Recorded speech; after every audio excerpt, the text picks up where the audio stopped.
Budeshi Radio. I really want to apologize for not being able to come to your hearing in the past 2 or 3 weeks. We really apologize. It was due to logistic issues, so we really apologize. But henceforth, we'll be coming your way every Thursday, 11:30 a.m. to discuss Budeshi Radio. And Budeshi Radio is openness in governance. Openness in governance. And I have this morning, we'll be talking about citizens' engagement with public procurement data in Ekiti State. And I have with me this morning 2 guests. A person of Kayode, Owoso. Kayode, good morning. Good morning to you, Miss. Welcome to Budeshi Radio. And I also have Lawrence Olowolayemo. I used to call him Pastor Richie. Good morning, sir. Thank you, Messi. Good to have you here. Yeah, welcome to Budeshi Radio. Now, let me start this with this program, like I used to say, is brought to you by Public and Private Development Center, Abuja, and we'll be discussing citizens' engagement with public procurement data in Ekiti State. So, in recent times, subnational governments have increasingly committed to open contracting as a transparency mechanism and to reform their procurement process. Ekiti being one of these states, what can you say are the benefits you are seeing results from open contracting in Ekiti State? All right, thank you very much. Good to have you, have everybody on back to listen to us this morning. So I wanted to first start this way by talking about the importance of open governance. I want to appreciate the leadership of the state government for first showing interest in signing up for that process. It happened to be the first state in the Southwest that signed for open governance, which gives room for openness in governance in terms of procedures and processes in governance, which reduces corruption and also enhancing transparency and accountability in governance. So it's a lot of things, it's a lot of processes, and so it comes with a lot of advantage for people to see how governance is being initiated by the leaders, and how citizens also need to see how they participate in it to ensure we achieve what we call an inclusive governance, which is for all. So open procurement, open contracting, it's that process of ensuring that the processes in governance is not just about giving out contracts to people and ensuring the job is done. It's a whole lot of process to ensure that things are done in a proper way and ensuring that the money which belongs to the people surely work for the people. So if I'm to say it in my own time, it's the process that empowers citizens to engage their leaders. Okay, Mr. Tesley, I want to do you really agree to what he's saying? Because as for me, I don't really agree to that. Yes, from personal view, I don't really agree to that because I don't know, maybe there is something called open contracting in Ekiti State. Okay, thank you. Yeah. Yes. To add to what Pastor Rishi has said, open contract is just to put an end to corruption, whereby the governance is open to everybody, the community people, the stakeholders in the community. So this makes governance transparent. This makes everyone to be accountable. People can engage government. How do you spend our money? Let them understand that this money does not belong to government, it belongs to the people. So people can leverage on the Freedom of Information Law, which has Freedom of Information Act, which has been enacted in the states that become a law. People can leverage on this to ask government questions. How did you spend this money? How do you do this? How do you do that? So it also helps community people to ask questions too. It also helps them to have access to information. Okay. Pastor Lawrence, I want to ask, do you think that it is actually necessary for citizens to participate in procurement process in the state? All right, let me first correct a notion from your last conversation. You said you really don't believe there's open contracting process in Ekiti State. So that's one of the reasons why we're coming on radio to educate our people to understand what governance is all about and what government is really doing at their own quarter. I need you to know during the first, first time of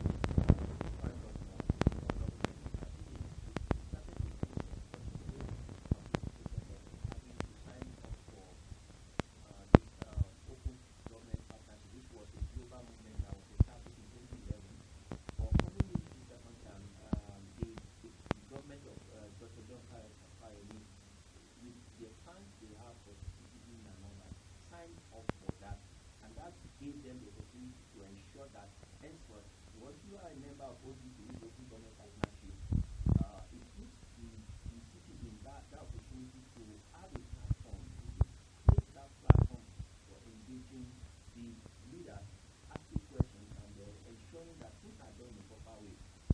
And as I speak now, 2 weeks ago, the state steering committee and subcommittee was created. I happen to be one of the members of the state committee for open government partnership in the state. Thank you, Mr. Thank you. So that, in that process, so that opens it up for you to know that APC has actually signed up, and so the awareness is very low, and we're coming up to let people know that this is a process where you can ask questions. This is a time where you don't just put some people in the office and they work for you. You don't even know what they do. You're not ready to engage them to see that governance is all about inclusiveness. So people need to be included, and you need to also have a say in what your leaders are really doing for you. So when it comes to exactly. So and that's where the inclusion comes in. Because if I leave with people and the people are not let's just on Monday, as part of the process of opening the government went for what we call a statement of in preparation for the next year budget. So what that informs is that because of this process, you need to engage the citizens. You can't just sit in the office and now bring out a budget for the whole community or the whole state without having the people input. So we went about to check from from state to state, from local government to government to capture that input. What do you want from this community? What do you want from this community? Then that will be captured into the budget. And then, Kayode, how will you rate the participants of citizens when it comes to this? How will you rate? Now, I would say it's very good, not very, very good. But we won't be able to also invest in the government because converting the national government partnership it's a new process which I was just introduced to the whole world in 1997. But I can say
active participation as key stakeholders in benchmarking, especially high-value contracts?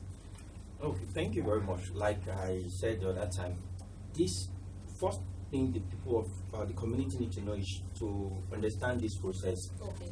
That is about citizen engagement, engaging with leaders and understanding that whatever government is trying to do is not doing it for himself or for themselves rather, but rather whatever government is doing is for the citizen. Government is actually working for the citizen. So for any contract or for any project that government want to put in place, the citizen need to be engaged from the start. Do we even need this process or this project? Sometimes, this is not going to be the area where government should just come up and construct something or do something for you that might not be useful for the citizen. So we need to start from having a dialogue with our leaders to see, okay, these are the main important issue or project that will be useful for us at this moment.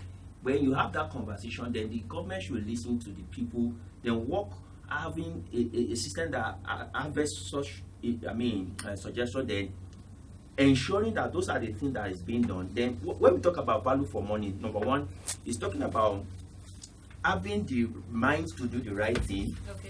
Ensuring that the resources that is being approved is what is being done for. Useful for what the actual project that has been assigned for. So this thing will reduce wastage. It will reduce unnecessary spending or wasting of resources on things that are not really important. So by the time we put some of these things together, then we ensure that we are having value for money. Okay. Ensuring that we're having what we call value for money, then it will bring development. There's no way we can drive inclusion or development in the community if people are not involved and they are not doing the right thing for them to ensure that this thing will work for them. So I think by this process we will ensure that we have value for our money. All right. Before we continue, I would like to maybe Fortune have one or two things to say. Well, I would say that it's been an interesting one, and that's why I told you earlier from the start that you should tune in and listen in, because we have experts. That's why I call them experts. They have an in-depth knowledge of the topic for today. All right, we'll be going on a break now. When we return, and that'll be very short, so you stick around. There is more to learn from the stable of Budeshi Radio. Stay with us.